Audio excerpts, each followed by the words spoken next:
Hi, my name is Omid Safi, and I am a professor of Islamic studies.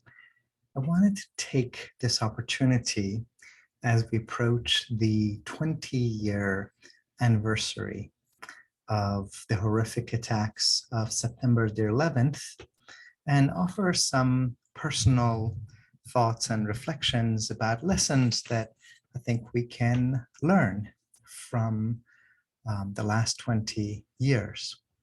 There'll be other times and places, maybe other lectures that you can turn to for more of a political analysis and historical review. But in this conversation, in this time that we have, I want us to sit a little bit with lessons that as a nation, as a human community, perhaps we can learn.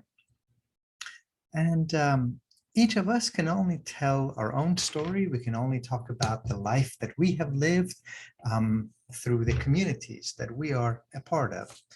And my own story is that on that horrific Tuesday, I was a teacher. I was a professor in a school in upstate New York with deep ties to New York City.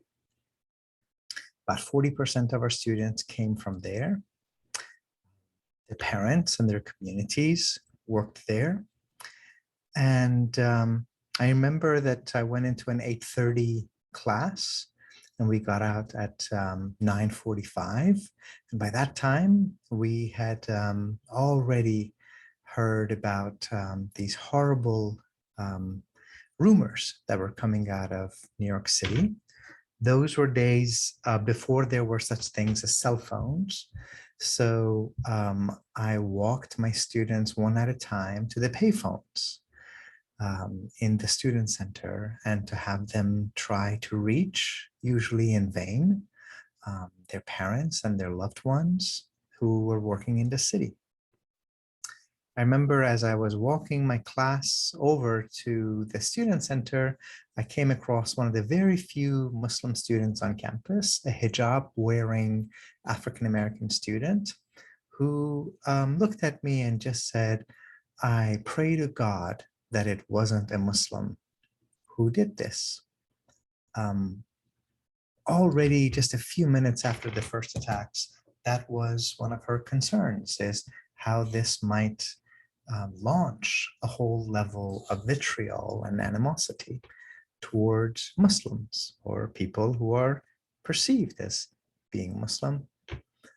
In fact, shortly after that horrible attack, the first two victims of hate crimes in this country, one of them was a Sikh man, not a Muslim, but his killers assumed that he was. And the other one was an Egyptian man of Christian background, but he had brown skin the way that I do, the way that many people around the world do. And in some ways, we have seen over the course of the last 20 years an escalation of the level of animosity and vitriol against Muslims, against African Americans, against Hispanics, against Jews, against so many people of different backgrounds. Of course, this all led up to the election of a president who ran on a campaign where he claimed that Islam hates us, and introduced the Muslim ban and so on. But what I want to focus on is a more personal and intimate story. Shortly after that horrible fall of 2001, I was asked to teach a course on the introduction to the Middle East, and I did. We covered some beautiful and glorious topics: the rise of Islam, the magnificence of medieval Baghdad, and the advances in philosophy and science and literature in Islamic civilization. Muslim Spain and the Ottoman Empire as places remarkably by the standards of that time, where Jews and Muslims and Christians could live together, certainly much more peacefully than they were living in Europe or in other parts of the world. And then as we worked our way towards contemporary time periods, we talked about colonialism.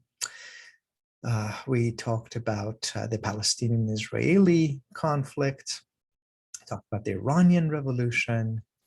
We talked about 9/11. We talked about the Taliban and Al-Qaeda and the US war against Afghanistan, the US war against Iraq. It was a challenging course, and I tried to do it with as much integrity and honesty as we could. When the semester was over, some of the students came up to me to thank me for what I hope was a great semester. And there was a young woman, maybe she's known to some of you, named Amy. Amy Mastersing, who came up to me and she thanked me for the course. And then she very softly whispered, my father was in the towers. And I still remember, I heard those words, I knew what each one of them meant, but I remember my mind just circling and circling to try to figure out, my father was in the towers.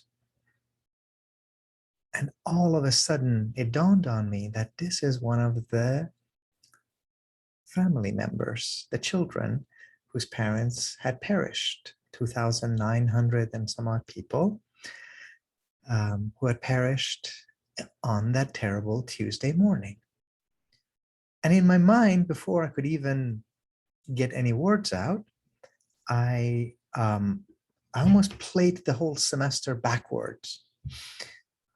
How had I talked about the victims of American bombings in Afghanistan? How had I talked about sanctions? How had I talked about everything that perhaps our country is doing around the world, sometimes for good causes, but all too often out of militaristic desires and ambitions and a greed for oil?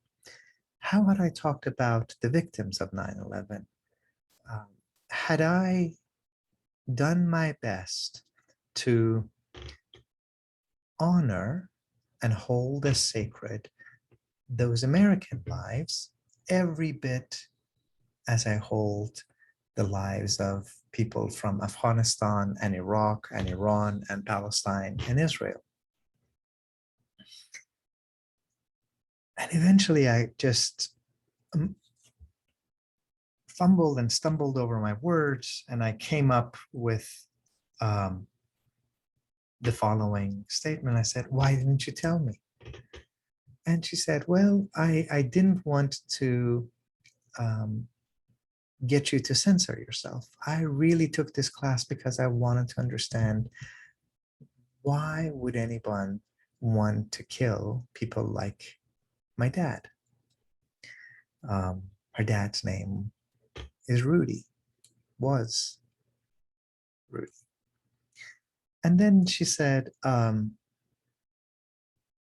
thankful by having learned that the religion of Islam is a beautiful religion, and that every community has its bad people, but the faith of Islam is one thing, and that the horrible actions of these people, something else. Well, that drove a message home to me that schools and the classroom is a really sacred place. It's one of those places that we come to and we try to have honest and difficult conversations. The conversations are sometimes extraordinarily challenging. Each one of us has our emotions and our passions alongside the academic content and the intellectual material that we're grappling with. Part of being a mature person, a mature nation, a mature human community is not to deny our emotions, not to suppress them, but to hold them, to observe them. And in this country, we have done such an extraordinary job, as we should, of honoring the deep humanity of every one of the victims of September the 11th. Who were they? What were they like? What were their life stories? Who mourns them? Who misses them? And we know that we haven't done the same with the tens of thousands of people in Afghanistan or Palestine or Iraq, Syria, whose lives have been destroyed, at times as a result of direct American actions in those countries. So what are we really asking for? No one is saying or suggesting that we should devalue the life of our loved ones. No. But what we are calling each other to do is, as we center our lives and center our pain, our suffering, our loved ones, to be a mature community, to be a mature nation, we also need to connect our pain to other people's pain, including people on the other side of the world to whom we are not related nationally, ethnically, racially, linguistically, or religiously.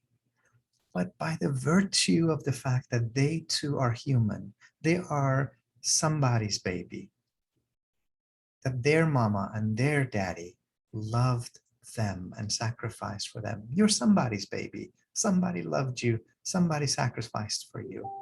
And that's the same way as it is on the other side of the planet.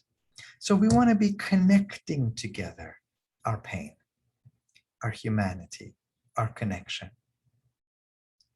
We're in this thing together. Now we know, now we see this, that what happens in another part of the world has a deep effect on our life here. Whether it's COVID, that's something that starts out in another country, comes over here, or it's the environmental crisis that it affects all of us, so is the consequence of trying to live in peace and harmony and justice and love together. These are challenging days to do that. Sometimes it seems to me like if you turn on the TV, the model that you get is whoever shouts the loudest must have the greatest truth. And I'm not so persuaded that that's true. I think there is a different way. There is a better way. We need a little bit less heat and a lot more light. We need to be able to reach out together, and our schools and our classrooms are one of those public spaces in which we can still do this, and we can do it beautifully. We can learn together. It's one thing for us to learn about Muslims or Middle Easterners or Jews or Americans or whoever. It's another thing that where we say, well, some of those folks are also here. And so we can learn from them, or they have things to teach us. The place that we're trying to get to is where we make that commitment to learn with one another. We all have things to teach and we all have things to learn. And to hold as sacred the life of each individual as having that exact same intrinsic value. as the life of another.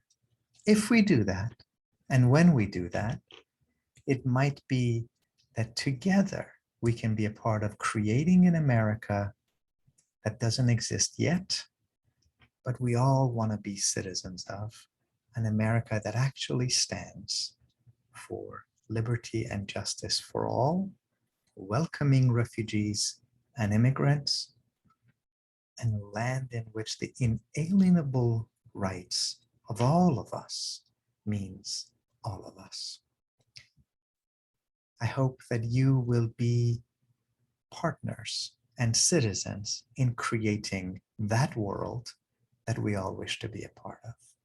So for Amy, for her father Rudy, and for all of the Amys around the world whose names we know and we don't, be a part of that creation. May you be blessed.